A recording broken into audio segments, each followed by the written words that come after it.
Demi mengusir gagak, petani meletakkan sebuah orang-orangan sawah yang menakutkan. Di tengah-tengah ladang jagung, dia menemukan ladang itu penuh dengan gagak yang mati. Yang lebih anehnya, siapapun yang memiliki konflik dengan petani, akan mati dengan aneh. Dan barang-barang mereka akan tersebar di sekitar orang sawah. Kemudian hal-hal aneh terus terjadi. Petani yang dari awalnya senang perlahan menjadi takut. Semua ini apakah adalah berkat dari orang sawah, atau kutukan kejahatan? Pria bernama Brandon ini adalah pemilik ladang ini. Menanam jagung adalah satu-satunya sumber pendapatan keluarganya. Tapi akhir-akhir ini dia berada dalam kesulitan. Jagung di ladangnya mengalami kekeringan yang parah. Mesin irigasi rusak dan tidak memiliki cukup air. Yang membuatnya lebih khawatir adalah, ketika jagung matang dia akan menarik kawanan gagak. Jika tidak ada yang dilakukan apa-apa, mereka tidak dapat memanen jagung. Untuk mengusir kawanan gagak ini, dia datang ke gudang dan mencari alat. Dan secara tidak sengaja menemukan sebuah ruangan rahasia. Di dalam terdapat orang sawah yang sebelumnya tidak pernah dia lihat. Jadi dia menemukan sebuah cara, yaitu mengusir kawanan gagak dengan orang sawah ini. Ketika Brandon akan meletakkannya di ladang jagung, anaknya malah datang ke gudang. Dia merasa orang sawah ini sangat mengerikan. Meminta ayah untuk tidak meletakkannya di ladang. Mendengar permintaan anaknya, Brandon akhirnya mengembalikannya ke gudang. Di saat itu juga, tetangga Brandon yang bernama William menghampirinya. Brandon menceritakan keluhannya pada William, dan meminta saran tentang cara menangani gagak. Berdasarkan kondisi Brandon saat ini, William menyarankannya mendirikan orang sawah di ladangnya, karena dia pernah membaca sebuah buku. Di sana dijelaskan orang sawah yang menakutkan, sangat efektif dalam mengusir gagak. Akhirnya Brandon menerima nasihat tetangga. Tapi yang tidak terpikirkan olehnya adalah, sejak dia mendirikan orang sawah, hal-hal aneh terus terjadi. Keesokan harinya Brandon menemukan banyak gagak yang mati di ladang. Bahkan di sekitar orang sawah penuh dengan burung gagak yang mati. Hal ini cukup mengejutkannya. Ini adalah orang sawah yang aneh. Siapapun yang memiliki konflik dengan pemilik ladang, orang sawah akan melakukan pembalasan dengannya. Hari itu penagih hutang dari bank menemui Brandon. Ternyata pinjamannya akan segera berakhir. Jika tidak membayar tepat waktu, bank akan memaksa tanahnya untuk dilelang. Namun hal itu ditolak oleh Brandon. Penagih hutang akhirnya dengan kesal meninggalkan tempat itu. Hingga malam hari, pria itu diam-diam memasuki ladang Brandon, memasang tanda akan dilelang di tanah. Di saat dia ingin pergi, terdengar raungan dari ladang jagung. Kemudian sebuah bayangan gelap bergegas ke arahnya.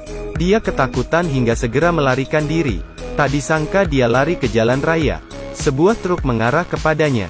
Kemudian pria itu mati di tempat. Keesokan harinya, polisi dari kota datang ke ladang untuk memeriksa. Karena sebelum pria itu mati, dia pernah bertemu dengan Brandon. Tapi Brandon berkata semalam dia tidak keluar rumah. Istrinya juga bisa memberi kesaksian. Setelah beberapa penyelidikan, polisi menyingkirkan kecurigaan pada mereka. Kemudian Brandon datang ke ladang untuk melihat pertumbuhan jagung. Tapi tiba-tiba dia menemukan jam bermerek milik pria, dan ada banyak uang yang terjatuh. Kerasnya kehidupan membuatnya terpikir pinjamannya. Jadi dia diam-diam menyimpan barang-barang itu. Kemudian menaburkan pupuk yang dia beli di kota di ladangnya. Saat dia tiba di rumah, Brandon tidak sengaja melihat istrinya dan mantannya sedang mengobrol di kamar. Pria berharap wanita meninggalkan tempat ini dan pergi dengannya ke kota besar. Brandon sangat marah setelah mendengarnya. Untungnya istrinya mencintai dirinya, dan menolak permintaan pria. Kemudian pria mengendarai mobil dan pergi. Hari kedua Brandon seperti biasanya memeriksa di ladang. Tapi dia menemukan sebuah cincin. Dia pikir itu mungkin hadiah dari Tuhan. Jadi dia memakaikan di jarinya dengan senang. Tak disangka begitu dia tiba di rumah, dia mendapat kabar dari istrinya tentang berita kematian aneh mantan pacarnya. Brandon sangat kaget setelah mendengarnya. Saat ini tiba-tiba wanita menemukan cincin di tangannya adalah milik pria itu. Istrinya salah mengira bahwa Brandon yang membunuh mantannya. Brandon segera menjelaskan asal cincin ini, sehingga istrinya terpaksa percaya padanya. Petani mendirikan orang sawah di tengah ladang jagung. Tak disangka hal-hal aneh terus terjadi. Untuk menyingkirkan iblis ini sepenuhnya, malam itu Brandon membakar orang sawah itu. Tak disangka keesokan harinya, orang sawah itu muncul lagi di tengah ladang. Brandon yang panik segera menemukan tetangganya. William meminta istrinya mengambil buku. Di sini tercatat segala sesuatu tentang orang sawah.